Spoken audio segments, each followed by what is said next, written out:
علیکم و رحمت الله و برکاته برادران اپا خواهرا. اینا با باری ما اومده الحمدلله که امروز برای شما چی میگیم؟ خرمای عجوه. مثلا اما خرما را ورنیش برای ما شهر رمضان برادران بهترین چیزای یکی از بهترین ورنی های خوبان. مثلا میتونید زکاس گینه برای ما اومدگه یعنی تمام جگید برادران اهل اسلام باید چی دیگه همه در وجنی که برادرانی که میپرسیدن قرآنی با زبان کریلیکی با زبان یعنی همو حرفاش با زبان کریلیکی نویسندگی باید باشه. نه این هم خیلی قرآن اومدگیه. مثلا سوره ها با زبان کریلیکی نویسندگی برادرها میتونید زکات کنید الحمدلله که متو اومدگیه. برادرها قرآنی با زبان تاجیکی هم هست، با زبان ازبکی هم هست، با زبان روسی هم هست. برادران اهل اسلام این زبان روسیش اینایش با زبان روسی. خب با برادرها برای شما اومدگی قرآن با زبان ازبکی اینا برادرها. خب قرآن با زبان ازبکی. خب با برادرها بسیار تون زنگ میزدن چند روز باز بود که قرآن الکترونی بیارین. قرآن الکترونی اینا برادرها اومدگی قرآن الکترونی اینا میتونید که زنگ بزنید الحمدلله که باری ما رسید. میتونید که زنگ بزنید در خدمت شما. کسی که نمیدونه قرآن الکترونیک چیه در همین ماه شهر رمضان اگر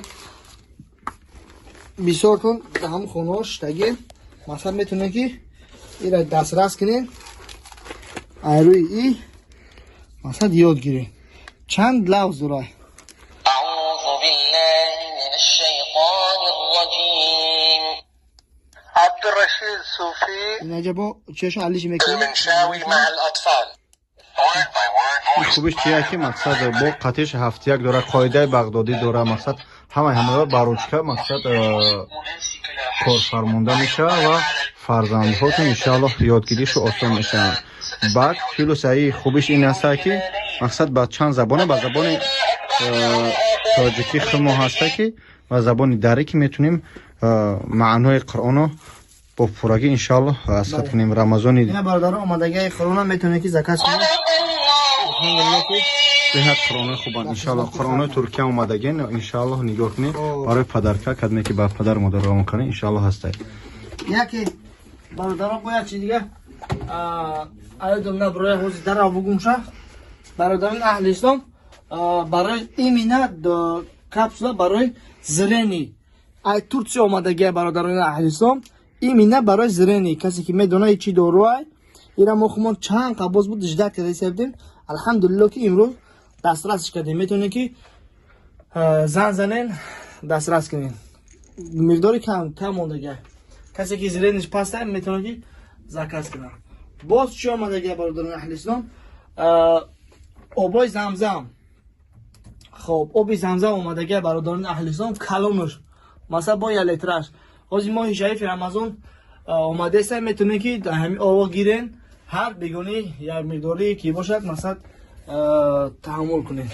خب برادر اهل اسلام با اومدگی که این خیلی برای تایکش با برادر اهل اسلام با هم زنانه هم مردانه صابون اومدگن ایچانی تیمین این مینه صابون بچانی تیمین. کسی که میدونه چون تیمین به غرض مرگ دیگه ده همه در دوای برادران اهل اسلام یکی از بهترین صابون با اومدگی صابون قسط الهنده. کسی که میدونه قسط الهند برای چه معنی برای بزوبیته شدن جین مثلا یعنی که شما آبازی کنین یکم سر شو اینو که یکم چی دیگه کنین جین بزوبیته میشه. یکی از بهترین صابون ها پروتی سرجادی و چند نمود راست کردگی هست چای میکردگی مثلا برای سلامتی هم خوبن این چیزا. خب با اومدگی برادرها صابون دیگه برای کسی که پاهاشون بو میکنه کسی که پاهاشون گریباک دارن برای هوایا بهترین صابون های مثلا که اینا میتونید شما استفاده کنید. اینا خیلی صابون های برادرها. خب با چی اومدگی برادرها اهل اسلام و شما را حوزی با میفهمونیم شامپونا 4 نیتیمین. بله شامپونا 4 نیتیمین اومدگی جای نمازو اومدگی یکی از جای نمازو بهترین. خب بعد برادرها با این خیلی برای تابستان شده حوزی این خیلی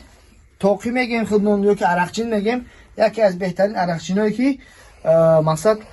پوریان اینها به حد به نهایت удобные хушруаки фасонаки базе ба نگیرش سر زیبیده اینا ماشاءالله دیدیم برادر این خیلی چی اومده دمو با چی اومده با انا برادر این تمام شگی بو کرد ویدیو کردیم مثلا در اولی تاجون با برادر با آورده پریتیژولی پلاستاتا کسی که اویلاشون خاطرشون نیست میتونه که را استفاده کنن کسی که اویلاشون خاطرشون هست برادر رو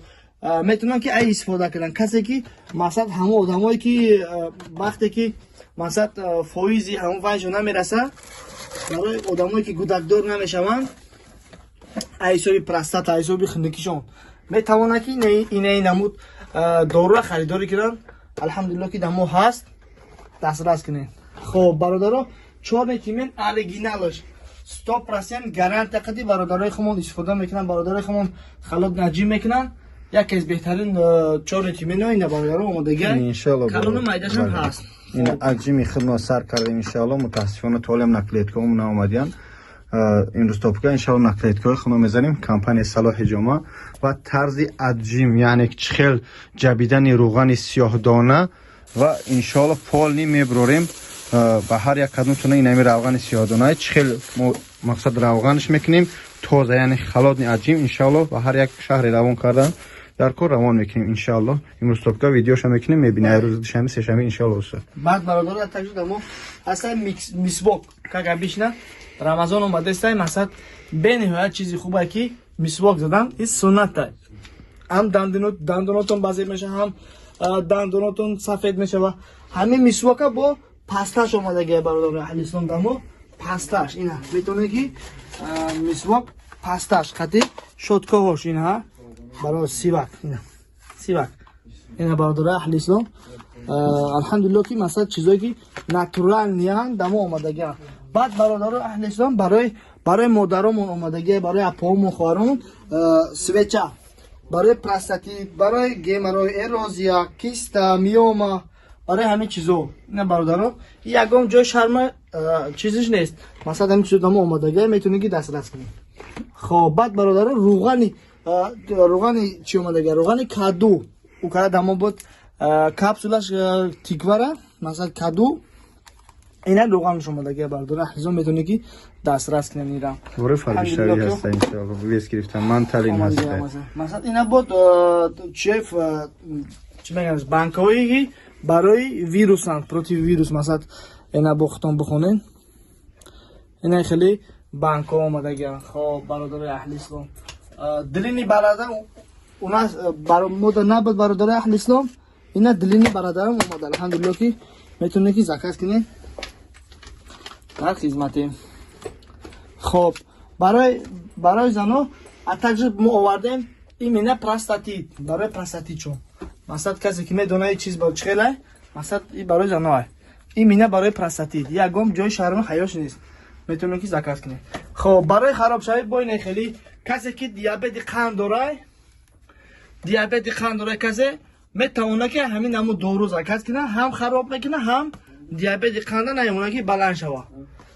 قندش مثلا بلند نمیشه خب با دارو آمادگی برای رو برای کریم برای رو اینا برادرها میتونه که زکات کنه برای گرده سنگ گرده رو میبره مثلا رو دورا چی میکنه و اسپاسپلنش میگیره خب برادر اهل اسلام اینا اینجا آمادگی با برای یک نمود برای دندان سفید کردن پاستا برادر اهل اسلام میتونه که زکات کنه خب دیگه چی گفتن دیگه بخیر در امان خدا باشه اصلای تازه داریم ان شاء الله زکات کنی و کتاب ها برای فرض عین برای از یاد کرد کتاب های نماز مقصد و قص الهند مقصد هم چایش هم کپسولا و هم با طرز سیگار کردگی که مقصد برای شیشه به ضابطه میشه وقتی در شیشه باشه کلچت میکنی مثلا چی میگن زجگرچ میکنی چیکار میکنی جین به ضابطه میشه و کامنتاری اپر نکنی شما سیگارت کش می‌کنید مردمانه این قص الهند تا برای چیه شیشه یعنی که دود برای شیشه خب برادران اهل اسلام یک چیز دیگه در آخر گفتنی ام که با شما ما برادران اهل اسلام یک اقدام نیک گرفتیم که کسی که حجامه گیری میویه تا وقتی رمضان کسی که حجامه گیری میویه ما هم برادر یک تقرانی با زبان عربی اینا یک تقران هدیه میکنیم یا اینکه هم خیلی توقی رنگی من میگیره، یا که اگر قرآن خوانده بتونه قرآن میگیره، یا که برادران اهل اسلام جای نماز میگیره، یا که تسبیح میگیره. خب کسی که میتونه برادران کسی میگه مثلا ما هم خیلی اقدام گرفتیم که از پیش ما مثلا یک صدقه جاریه کنیم ان شاء الله. واقعا در امان خدا بعد دیگه رو رسونین.